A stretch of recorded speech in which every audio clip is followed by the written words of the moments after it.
बांग्लादेश में बहुत बुरा हाल हो चुका है क्योंकि वहाँ इतना भुखमरी आ गया है कि इंडिया जो बॉर्डर है बांग्लादेश का उस पे स्मगलिंग बहुत ज़्यादा हो रहा है क्योंकि वहाँ का जो लेडीज है और भी वहाँ का जो सोना चांदी सब बेच बेच के इंडिया से सब खाने पीने का चीज़ मंगा रहा है।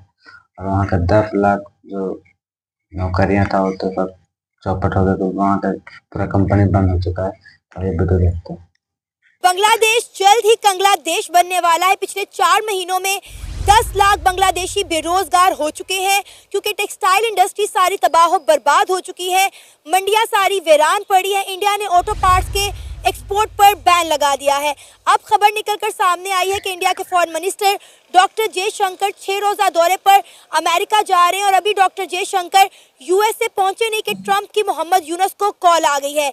इसी सारे मुद्दे पे बात करेंगे आज की इस वीडियो में, तो आइए चलिए हमारे साथ। आएंगे 4 महीनों के अंदर अंदर 10 लाख बांग्लादेशी बेरोजगार हो गए हैं। देखिए, मेरा नहीं ख्याल कि 10 लाख बांग्लादेशी बेरोज़गार हुए हैं। मेरा ख्याल है पूरा बांग्लादेशी बेरोज़गार हो चुका है इस वक्त, क्योंकि जब इंडस्ट्रियल बंद हुई है तो 10 लाख नहीं, मे भी बहुत ज़्यादा लोग हैं जो बेरोज़गार हो चुके हैं। बेरोज़गारी की हद ये देखें कि अब पैसों की बजाय बांग्लादेशी अवाम अपने घर में जो जिसको हम सोना कहते हैं, चांदी कहते हैं, वो स्मगल करना शुरू उन्होंने कर दिया इंडियन बॉर्डर के ऊपर। यानी कि चंद चावलों की खातिर, चंद सब्जियों की खातिर, चंद एक चीज़ों की खातिर आप अपने घर में जो सोना बचा के माओ बहनों के गले में होता है उसको निकाल के आप दे रहे हैं। आया कि बांग्लादेशी अवाम अभी भी नहीं जागेगी? अभी भी नहीं आप जागोगे? कब जागोगे? जब अपने आप को बेचना शुरू कर दोगे। आप उन हालातों में चले जाओ जब गुलाम बना करते थे, आप तब बाज आएंगे।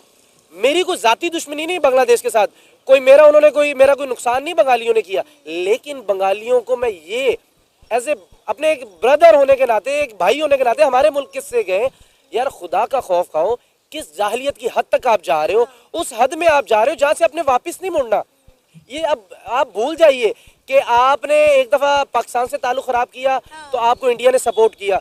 अब इंडिया से ताल्लुकात खराब कर रहे हो तो पूरी भाई दुनिया छोड़ने वाली है आपको, क्योंकि एतमाद एक दफा अगर कोई तोड़े दूसरी दफा बिलीव कर लो, दूसरी दफा अगर भी वो तोड़े तो तीसरी बार भाई कोई भी नहीं बिलीव करता आपसे। और डॉक्टर यूनुस जो बैठा है, तो मैंने अपने शो में भी कहा उसको प्रेस कॉन्फ्रेंस मैन कहे। यानी कि आपको कोई वजीर खारजा या कोई मुल्क का नुमाइंदा आपसे बात करता है, आप इस तरह जाहिलाना तरीके से आप उठते हैं और प्रेस कॉन्फ्रेंस कर डालते हैं। ये किस तरह के दिमाग है? इसको लाने वाले भी पछता रहे होंगे यार, हमने किस शख्स को बिठा दिया। और ये कठपुतली के तौर पे है, यानी कि इसका अपना कोई एक्सपीरियंस नहीं है सियासत में, कोई इसकी सोच नहीं है। यानी कि मुल्क को लीड कैसे करेगा? देखिए, इनकलाब आया, मुल्क का बेड़ा गर्क आपने कर लिया। म्यांमार जैसे मुल्क आपके एक उन्होंने रखाइन डिस्ट्रिक्ट पे कब्जा कर लिया। जब हम बात करते हैं तो आप गोदी मीडिया कहते हैं, मोदी मीडिया कहते हैं।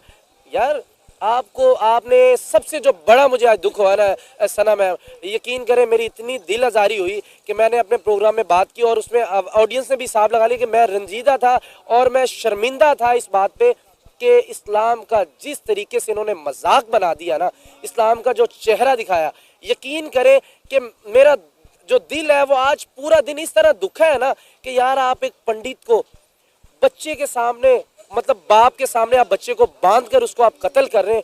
वो खुदा का खौफ खाए यार। हमारा इस्लाम तो ये बताता है कि आपने जिस जानवर को ज़िबा करना है उसके सामने आप छुरी को भी ना रगड़े यार। आप उस छुरी से भी दूर, आप इतने जालिम हो गए यार, इंसानियत नाम की चीज आप में खत्म हो गई है। आप जाहिल बन गए, आप फिरौनियत में आ गए यार। आपको जरा अक्ल नहीं बांग्लादेश वालों, आपको हारी के यार आप कर क्या रहे? आप किस लोगों के इशारे पे चल रहे? कौन सा दीन है यार?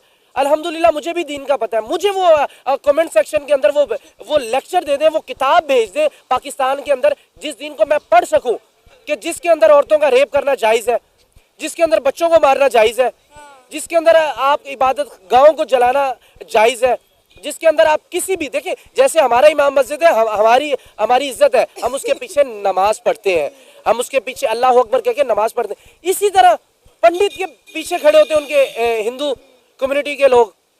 यानी कि आपने उस पंडित को नहीं मारा, उसको शहीद नहीं किया, उसके बच्चे को यार 10 साल के बच्चे को सना मैम बांध कर उसको बाप के सामने आप उसको मार रहे हो बच्चे को। वो बच्चा, वो बाप तो वैसे ही मर गया, उसको फिर मारने का क्या तुक बनता था, वो तो मर गया। इस्लाम में तो हमें जंग में भी बच्चों और औरतों और बुजुर्गों को कुछ कहने का हक ही नहीं दिया गया।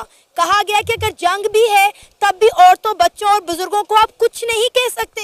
देखिए वो जंग का नाम ही नहीं है, वो तो एहतजाज की आड़ में अपने मुल्क का बेड़ा गर्क कर रहे हैं।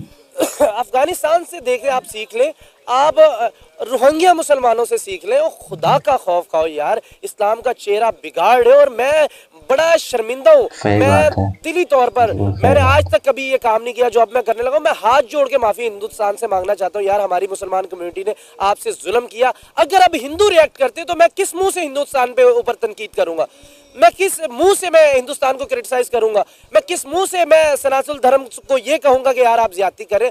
मैं मुस्लिम होने के नाते किस मुंह से, मैं जब उनके पंडित इश्तियाल दिलवाएंगे अपनी कौम को तो मैं किस मुंह से उनको रोकूंगा। और सर हम तो सबर और तहम्मुल देख रहे हैं इंडियंस का, हिंदू कम्युनिटीज का, जो बांग्लादेश में इतना कुछ देखने के बावजूद भी सबर के साथ बैठे हुए हैं। हालांकि बहुत बड़ी तादाद में मुसलमान और बंगाली जो है, बांग्लादेशी जो है, वो इंडिया के अंदर रहते हैं, लेकिन उसके बावजूद भी उनके खिलाफ कोई एक्शन नहीं लिया गया। हाँ, ये जरूर है कि दिल्ली पुलिस की जानिब से उन बांग्लादेशियों के खिलाफ कार्रवाई जरूर की गई जो गैर कानूनी तौर पर हिंदुस्तान के अंदर रह रहे थे। देखें जब तक इंडिया के बांग्लादेश के मामला दुरुस्त थे ना, तो गैर कानूनी तौर, कानूनी तौर इतना मैटर ही नहीं करता था। क्योंकि जब आपके पड़ोसियों से ताल्लुकात बेहतर है ना, तो एक सिंपल सी मिसाल देता हूँ, आप ना दरवाजा नॉक करके उनके घर में जाएं या बगैर नॉक करे चले जाएं, कोई इशू नहीं पड़ता अगर आपके पड़ोसियों से ताल्लुक है। जब आप पड़ोसियों से बिगाड़ेंगे तो भाई आप नॉक करके क्या, आप दरवाजा वो खटखटाते भी रहेंगे, वो नहीं खोलेंगे, और अगर आप अंदर चले जाते उठा के बाहर फेंक देंगे। तो सिंपल सा इंडियंस यही कर रहे हैं। देखिए आप और मैं और काफी यूट्यूबर जब ये प्रोग्राम करते हैं तो हमें क्रिटिसाइज किया जाता है कि आप प्रो इंडिया करें। भाई कोई, हमें क्या जरूरत है प्रो इंडिया करने की, हम अक्सर पे भी ना बात करें आप अगर मैंने ये कहा, अगर हिंदू कम्युनिटी मुसलमानों पे जुल्म करेगी तो सबसे पहले मैं आके हिंदू कम्युनिटी को कहूंगा कि यार आप हमारे मुसलमानों पे क्यों जुल्म कर रहे हो। लेकिन अभी हम शर्मसार है, अभी हमारी कम्युनिटी जुल्म कर रही है, बांग्लादेश वाले मुस्लिम, मैं कम्युनिटी से कह रहा हूँ कि मुसलमान कम्युनिटी, वो बांग्लादेश है, पाकिस्तान से कोई लिंक नहीं है उसका, भाई अलग मुल्क है एक। लेकिन बांग्लादेश वाले जिस हद से गुजर चुके हैं, बरतानिया ने ट्रैवल एडवाइजरी जारी कर दी, आप रूस के साथ छेड़खानी करने जा रहे हैं, आप म्यांमार से अब आप लितर खाएंगे, जो सीधी अल्फाज अब जिस जुबान में आप समझते हैं वो बता देता हूँ, आप उनसे अब लितर खाएंगे। आरकान 5 से 10 हज़ार फौजी आपके रखाइन पर कब्जा कर लेते हैं, आपसे उसे कुछ होता नहीं है, और आप ग्रेटर बांग्लादेश का वो एक नारा नक्शा जारी करके और नारा लगाते हैं कि आप उड़ीसा, बंगाल, बिहार को दिखा रहे हो। कोई शर्म करो, कोई हया करो यार, किस तरफ अपने मुल्क को लेके जा रहे हो। आपने दुनिया से ताल्लुक नहीं रखना आपके पास। जयशंकर, अब आप देखें ना कि डॉक्टर जयशंकर 6 रोजा दौरे पर यूएस से पहुंच चुके हैं और डेफिनेटली भी वो वहां पे पहुंचे भी नहीं है। और आप देखें मोहम्मद यूनुस को कॉल आ गई है यूएसए की जानिब से। देखिए जो अब दुनिया है ना, अगर आपके ख्याल में इंडिया ज्यादा से ज्यादा इधर ये वीडियो खत्म होता है। डॉक्टर जयशंकर अमेरिका पहुंच गए, वहां पे पहुंचते ही डोनाल्ड ट्रंप का फोन आया था। बांग्लादेश का अभी मंत्री है उसके पास, अभी देखते हैं क्या होता है। तो जो भी होगा अब अच्छा नहीं होगा, क्योंकि जनवरी में डोनाल्ड ट्रंप का शपथ हो जाएगा, बाद में बांग्लादेश को बहुत बुरा भुगतना पड़ेगा। वीडियो पसंद करते तो बाय।